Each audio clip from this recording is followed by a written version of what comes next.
Good morning. At his first cabinet meeting in his first administration, President Trump allowed all of the secretary and agency heads around the table to make some comments, all of it basically praise of him.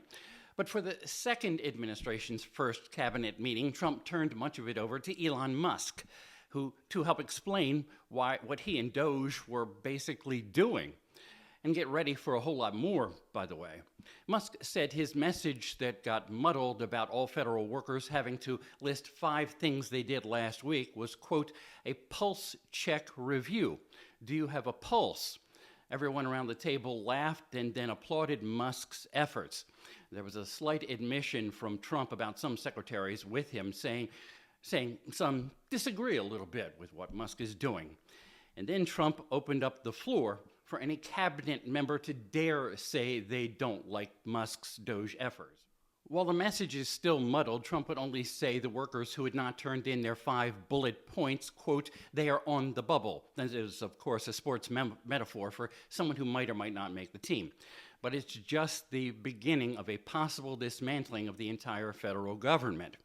The Office of Personnel Management sent out a memo yesterday reading, agency heads shall promptly undertake preparations to initiate large-scale reductions in force consistent with applicable law.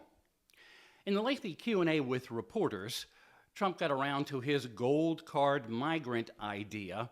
He expects it to be wildly successful, as wealthy entrepreneurs will pony up $5 million for a special green card, really, allowing them to come to the United States so long as they invest and create jobs.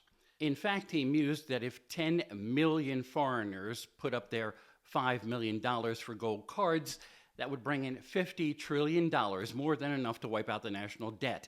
They better do it quickly because the debt of $36 trillion right now is one of the reasons we might have a government shutdown in a couple weeks.